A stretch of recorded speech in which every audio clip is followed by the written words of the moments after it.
涙流すと思った？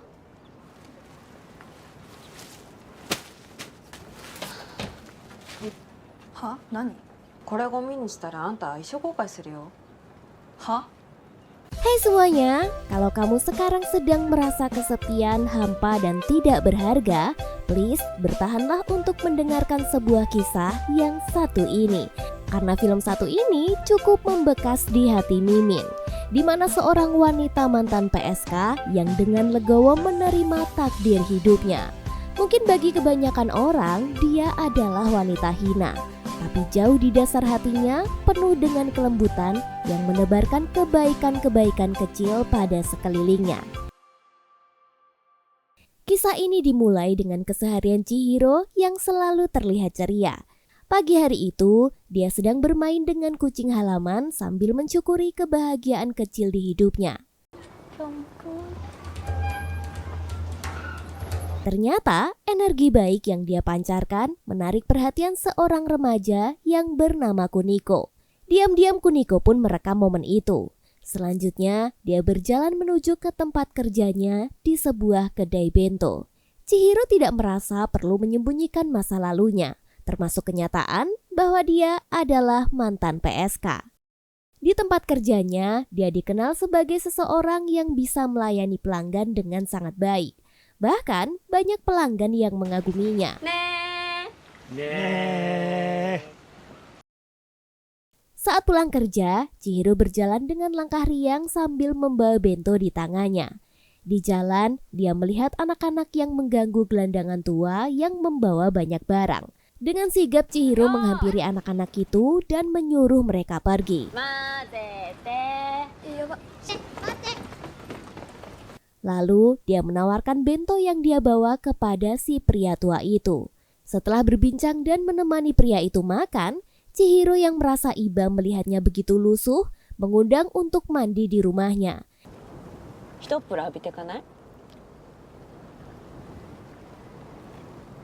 Di sana, dia bahkan memandikan pria itu dan memberinya bir.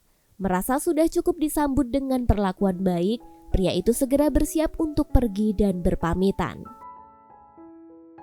Kini kita berpindah ke kehidupan Kuniko. Dia begitu iri melihat foto-foto Chihiro yang bisa menikmati hidupnya. Sedangkan dia selalu merasa kesepian dan sendiri. Jadi, keluarga Kuniko begitu formal. Ayahnya yang sangat kaku hanya menjadikan ibunya sebagai koki di rumah. Begitu juga dengan Kuniko yang dipaksa mengikuti les yang tidak dia sukai. Bahkan ketika sang ayah menyadari kecap asin belum tersedia di meja makan, sang ibu langsung mengambilkan bagaikan seorang pelayan. Keesokan paginya, Kuniko hendak berangkat sekolah dan secara tidak sengaja melihat Chihiro sedang bermain dengan anak-anak. Rasa tertariknya pun membuat Kuniko diam-diam memotret Chihiro dari kejauhan. Begitu sampai di sekolah, Kuniko membuka foto itu. Dan beberapa temannya yang tidak sengaja melirik langsung tahu jika itu adalah Chihiro yang pernah bekerja sebagai PSK. Dan kini dia dikenal bekerja di kedai bento. Teman-temannya merasa canggung jika ingin membeli bento di tempat itu karena masa lalu Chihiro yang sudah tersebar luas di masyarakat. Setelah sekolah, Kuniko yang penasaran memutuskan untuk mampir ke kedai bento tempat Chihiro bekerja. Begitu tiba, Chihiro menyambutnya dengan ramah dan langsung menawarkan rekomendasi makanannya. Setelah itu, dia tiba-tiba berpose untuk foto bersama.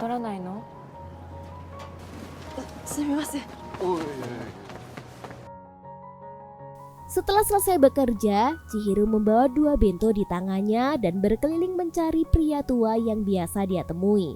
Dia lalu mencari di berbagai tempat, memanggil nama pria itu, namun tetap hasilnya nihil. Akhirnya dia pun memutuskan untuk pergi ke lantai atas gedung.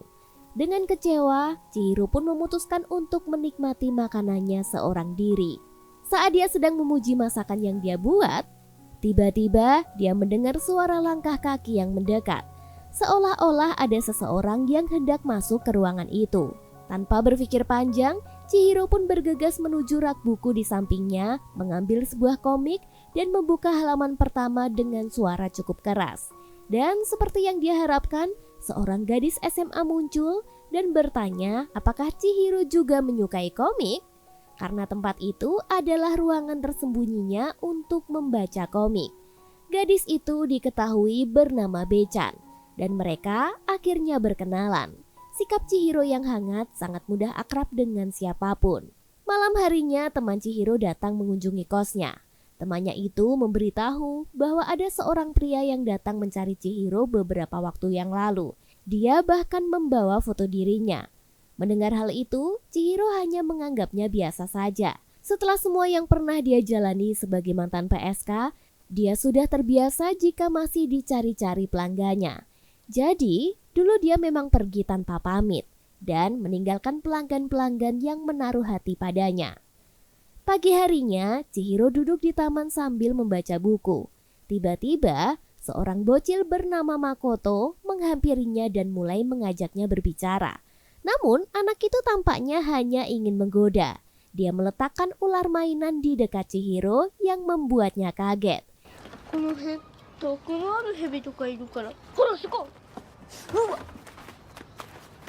Merasa dikerjain, dia menarik bocil itu dan menegurnya. Makoto sempat melawan. Namun, pertengkaran mereka berakhir ketika Chihiro membawanya ke kedai dan membelikan anak itu bento. Dia bahkan menemaninya untuk makan siang.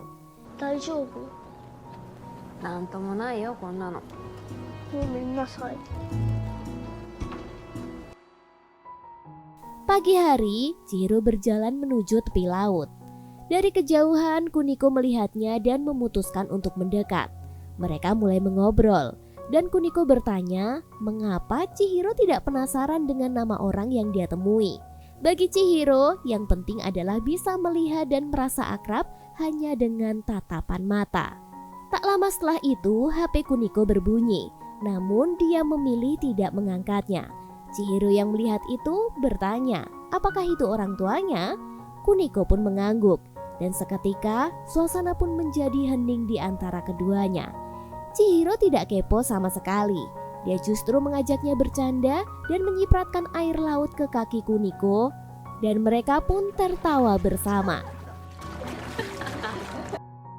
Sekarang kita berpindah ke kehidupan bocil tadi yang bernama Makoto. Ibunya adalah single parent yang terpaksa meninggalkannya bekerja hingga larut malam. Bahkan ketika sang ibu pulang bekerja, dia sudah tidur duluan.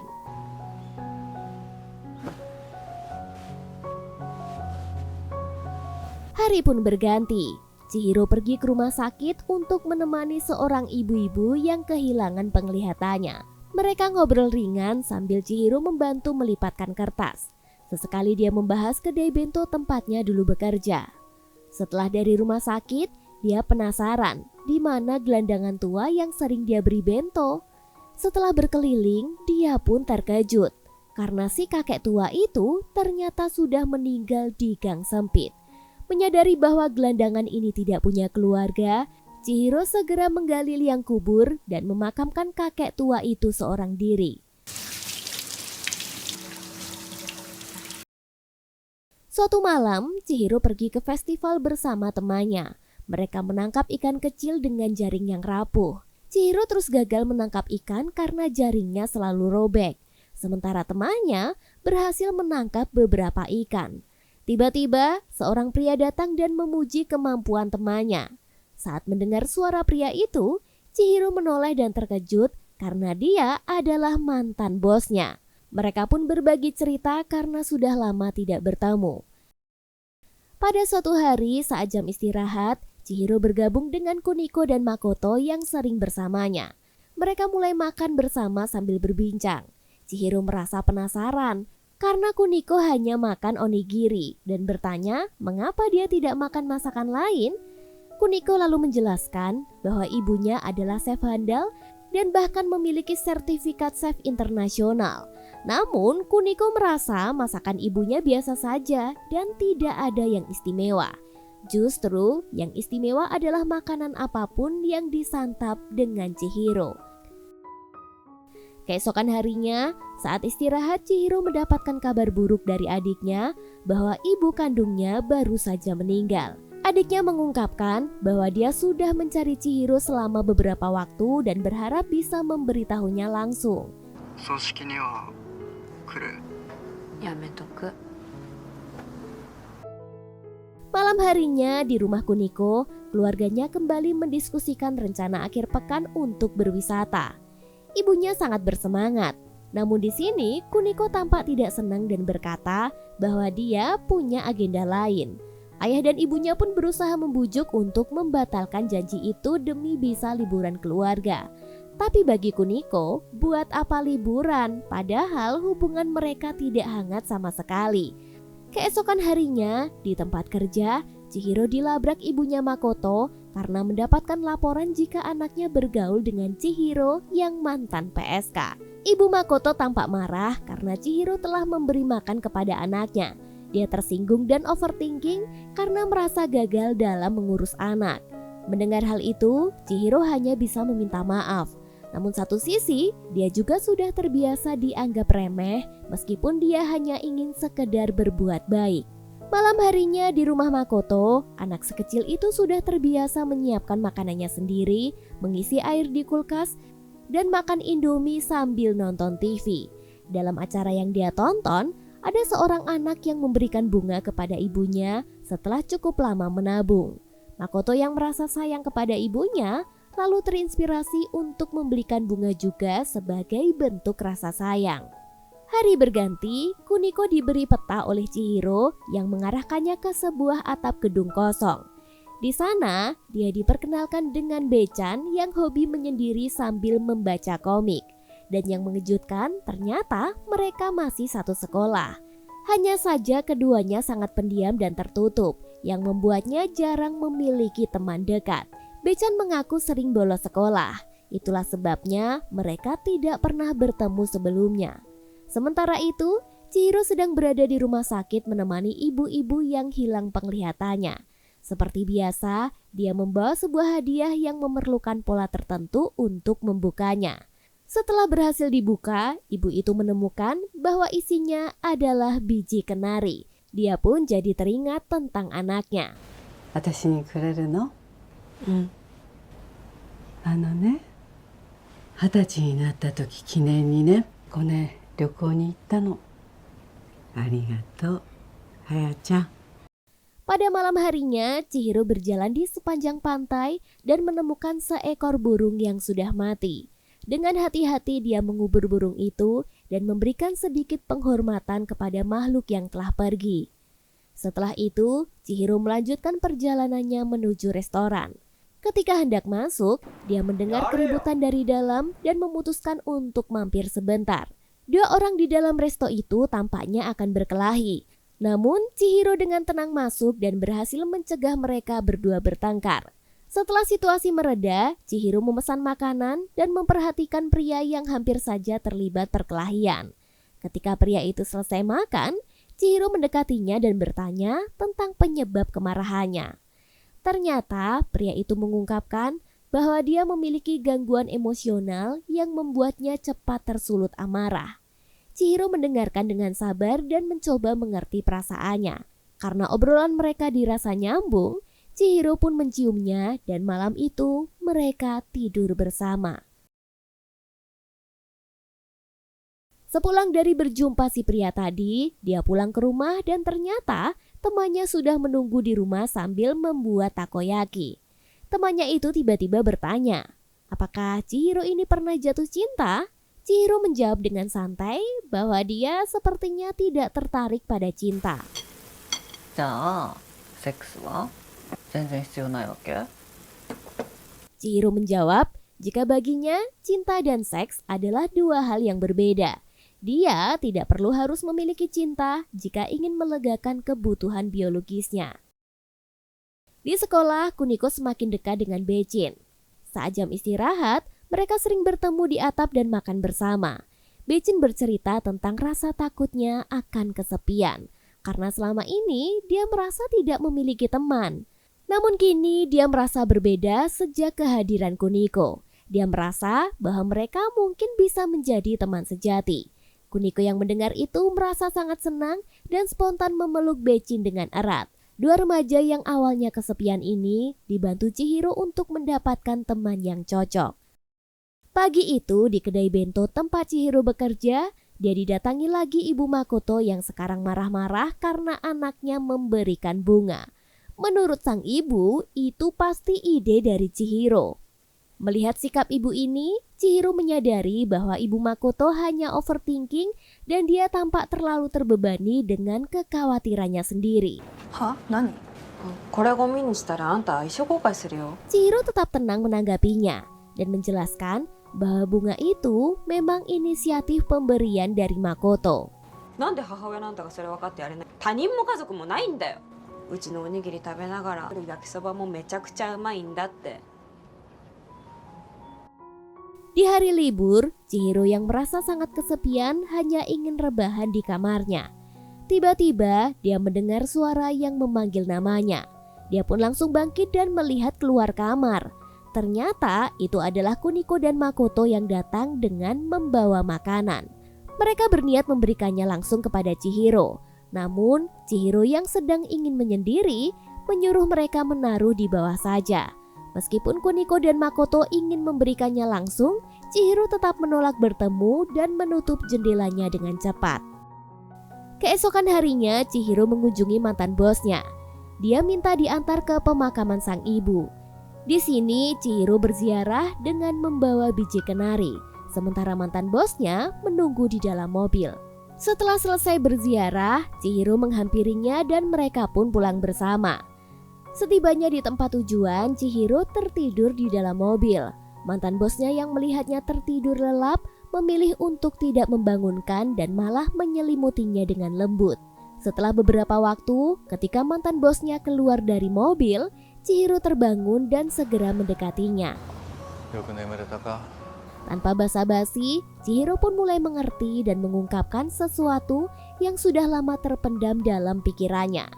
Dia berkata bahwa dia selalu merasa heran mengapa bosnya ini tidak pernah mengencaninya, tidak seperti wanita-wanita yang lain. 店長って私のお父さんだったんだね。 Suatu hari, teman Chihiro datang untuk bekerja di toko akuarium. Saat itu, mantan bosnya menceritakan kepadanya bahwa Chihiro menganggapnya sebagai seorang ayah. Mendengar hal itu, teman Chihiro merasa sedikit cemburu. Teman Chihiro yang tersinggung pun langsung melabraknya. Namun di sini Chihiro tetap tenang. Dia menganggap hal seperti itu tidak perlu dipermasalahkan. Sayangnya, teman Chihiro tetap marah dan pergi dengan rasa kecewa. Suatu malam, saat sedang menari di klub, teman Chihiro sedang menampilkan tarian indahnya seperti biasa. Di tengah pertunjukan, dia melihat mantan bosnya sedang menonton dengan perhatian. Setelah pertunjukan selesai, mantan bosnya itu pun mengajak teman Chihiro untuk minum bersama. Tanpa ragu, dia menyindir dengan bertanya apakah kali ini Chihiro akan diajak. Namun mantan bos Chihiro dengan tegas menjawab bahwa dia tidak mungkin mengajak Chihiro karena dia sangat menghargainya dan bukan menganggapnya wanita sembarangan. Di tempat lain, Kuniko yang sedang belajar tiba-tiba ditelepon Makoto. Dia mengeluh kelaparan dan tidak bisa masuk ke dalam rumahnya. Mendengar itu Kuniko merasa prihatin dan segera membuatkan onigiri di dapur. Namun tak lama kemudian, ibunya yang sangat kaku datang dan menegur Kuniko. Ibunya jengkel karena Kuniko tidak menjaga kebersihan dapur dan dia merasa anaknya sudah mengganggu jam tidurnya. Mendengar teguran itu, Kuniko merasa juga ingin meledakkan rasa marahnya.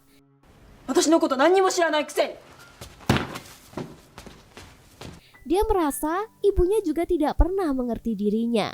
Setelah itu, Kuniko pun pergi menemui Makoto dan membawakan onigiri yang sudah dia buat. Untunglah ibu Makoto segera datang dan mengajaknya makan bersama.